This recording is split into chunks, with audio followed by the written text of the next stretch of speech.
الذين يؤلون من نسائهم تربص أربعة أشهر فإن فاءوا فإن الله غفور رحيم وإن عزموا الطلاق فإن الله سميع عليم والمطلقات يتربصن بأنفسهن ثلاثة قروء ولا يحل لهن أن يكتمن ما خلق الله في أرحامهن إن كنا يؤمن بالله واليوم الآخر وبعولتهن أحق بردهن في ذلك إن أرادوا إصلاحا ولهن مثل الذي عليهن بالمعروف وللرجال عليهن درجة والله عزيز حكيم صدق اللہ مولانا العظیم۔ سورہ البقرہ کی یہ 28 رکوع کی اختتامی آیات ہیں۔ پچھلی آیات میں قسموں کے حوالے سے بات چل رہی تھی کہ اللہ تعالیٰ مواخذہ نہیں کرتا تمہاری ان قسموں کے حوالے سے جو تم بلا ارادہ کھاتے ہو، لیکن وہ قسمیں جو تم دل کی پختگی کے ساتھ یعنی بالارادہ کھاتے ہو اس پر ضرور تمہارا محاذہ کرتا ہے۔ اب ایک اور مسئلے کے حوالے سے اللہ تعالیٰ نے ہدایت دی ہے جسے شرعی اصطلاح میں ایلا کہا جاتا ہے۔ تو فرمایا ہے کہ للذین یؤلون من نسائہم، وہ لوگ جو اپنی بیویوں سے لا تعلق رہنے کی قسم کھا لیتے ہیں۔ اب یہ بھی قسم کوئی اچھی بات نہیں ہے، اس قسم کی قسم کھانا کہ قانونی طور پر تو مرد اور عورت میاں بیوی کی حیثیت سے رہے، یعنی نکاح ہے ان کا، لیکن جسمانی طور پر وہ ایک دوسرے سے الگ رہنے کی قسم کھا لیں تو یہ ٹھیک نہیں ہے، اللہ کو ناپسندیدہ ہے۔ ازدواجی حالات میں بگاڑ بھی آتا ہے، لیکن بگاڑ کا یہ مطلب نہیں ہے، یعنی اونچ نیچ آتی ہے تعلقات میں، میاں بیوی میں بعض اوقات کسی بات پر کوئی ناراضگی بھی ہو جاتی ہے، لیکن اللہ تعالیٰ نے فرمایا کہ تربص اربعۃ اشہر، ان کے لیے زیادہ سے زیادہ مدت 4 مہینے ہے۔ یعنی اگر خاوند قسم کھا لیتا ہے کسی وجہ سے اپنی بیوی کے ساتھ جسمانی تعلق نہ رکھنے کی، تو پھر 4 مہینے کی مہلت اللہ تعالیٰ نے دی ہے کہ اس میں وہ پلٹ آئے، رجوع کر لے، اپنی قسم کو توڑے۔ تو فرمایا فَإِن فَاؤوا، اگر وہ رجوع کر لے، فَإِنَّ اللَّهَ غَفُورٌ رَحِيمٌ، تو پھر تو اللہ درگزر کرنے والا اور رحم کرنے والا ہے۔ اب اس میں بھی 2 رائے ہیں۔ ایک یہ ہے کہ اگر 4 مہینے کے اندر رجوع کر لیتا ہے خاوند، قسم کھا بیٹھا ہے، ایلا کر لیا ہے اس نے، تو پھر کوئی کفارہ نہیں ہے قسم کا، لیکن بعض کے نزدیک یہ ہے کہ نہیں، پھر بھی کفارہ دینا ہوگا،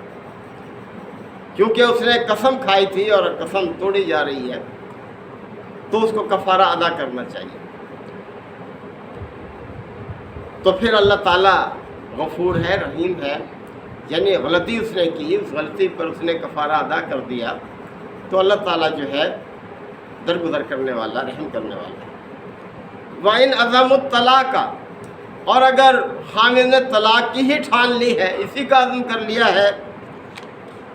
فَإِنَّ اللَّهَ سَمِيعٌ عَلِيمٌ، تو اللہ تعالیٰ سب کچھ سنتا ہے، جانتا ہے۔ یعنی 4 مہینے کی مہلت ہے، اگر نہیں تعلق رکھنا، جسمانی تعلق نہیں رکھنا، تو پھر طلاق کے ذریعے سے علیحدہ ہو جاؤ۔ پھر یہ اس انداز میں ایک دوسرے کے ساتھ تعلق نہ رکھنا یہ اللہ کو پسند نہیں ہے، کہ قانونی طور پر تو وہ میاں بیوی رہیں لیکن عملی طور پر وہ ایک دوسرے سے جدا رہیں۔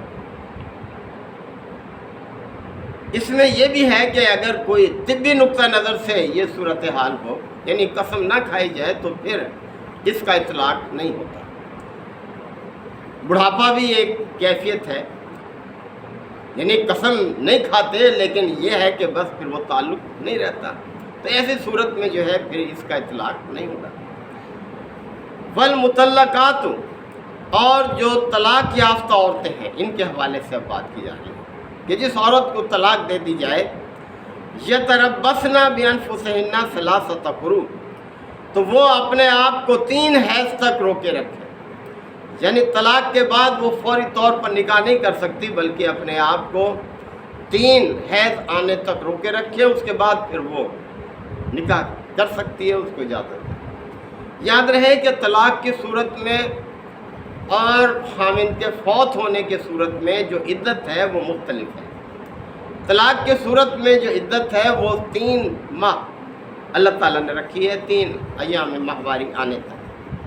جبکہ خاوند کے فوت ہونے کی صورت میں جو عدت ہے وہ 4 مہینے اور 10 دن ہے، اس کے بعد وہ نکاح کر سکتی ہے جہاں چاہے۔ ولا یحل لہن، اور عورتوں کے لیے یہ بات جائز نہیں ہے ان یکتمن ما خلق اللہ فی ارحامہن، کہ اللہ نے جو کچھ ان کے رحم میں خلق کیا ہے اسے وہ چھپائے رکھیں، یعنی اگر امید سے ہے عورت تو پھر اس کے لیے جو عدت ہے وہ وضع حمل تک ہے، پھر اس کی عدت لمبی ہو جائے گی جب تک اس کے ہاں تولید نہیں ہوتی بچے کی، اس وقت تک اپنے آپ کو وہ روکے رکھے گی۔ پھر عدت جو ہے وہ 3 ماہ یا دوسری صورت میں خامد ہونے کی صورت میں 4 ماہ 10 دن،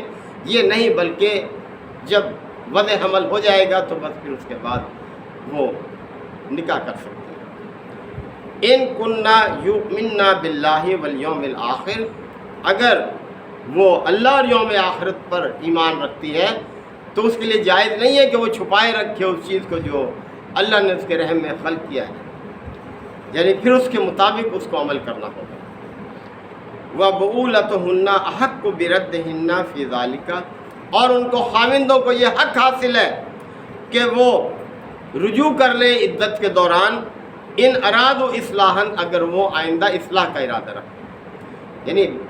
اپنے تعلق آئندہ بہتر رکھنے کے لیے اگر وہ پرعزم ہو جائے تو پھر رجوع کا حق حاصل ہے۔ یہ بات بھی یاد رکھیں، اگر ایلا کی صورت میں یعنی 4 مہینے گزر جاتے ہیں اور وہ رجوع نہیں کرتا تو یہ ہے کہ خود بخود بھی طلاق واقع ہو جائے گی اور وہ طلاق بائن ہوگی، یعنی پھر عدت کے دوران رجوع کرنے کا حق حاصل ہے کہ وہ عدت کے دوران رجوع کر لیں یا نکاح کر کے، یعنی دونوں صورتیں ہو سکتی ہیں۔ وَلَهُنَّ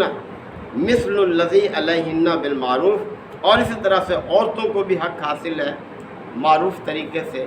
جیسے خامندوں کو حق حاصل ہے، یعنی رجوع کر سکتے ہیں۔ وَلِلرِّجَالِ عَلَيْهِنَّ درجہ، لیکن مردوں کو ایک درجہ فضیلت حاصل ہے۔ وَاللَّهُ عَزِيزٌ حَكِيمٌ، اور اللہ عزیز ہے حکیم ہے، یعنی اللہ غالب ہے، حکمت والا ہے، وہ اپنے فیصلوں کو نافذ کرنے کی یعنی احکامات دینے کی اس کو پوری قدرت حاصل ہے، وہ جو چاہے حکم دے اپنے بندوں کے لیے، اور اس کے فیصلوں میں حکمت ہوتی ہے، یعنی اللہ کے فیصلے حکمت کی بنیاد پر ہیں، محض زور اور طاقت کی بنیاد پر نہیں ہے کہ وہ کوئی اس کے فیصلے کو رد نہیں کر سکتا۔ تو اللہ تعالیٰ کے فیصلوں کو اختیار کرنے میں ہی انسانوں کی کامیابی ہے، ان کی خیر ہے۔ اللہ تعالیٰ ہمیں آیات کو سمجھنے کی عمل کی توفیق عطا فرمائے۔ وآخر دعوانا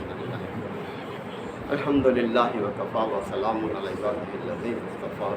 ربنا آتنا فی الدنیا حسنہ وفی الآخرۃ حسنہ وقنا عذاب النار وادخلنا الجنۃ مع الابرار یا عزیز یا غفار یا رب العالمین۔ اللہم انک عفو کریم تحب العفو فاعف عنا۔ اللہم من احییتہ منا فاحیہ علی الاسلام ومن توفیتہ منا فتوفہ علی الایمان۔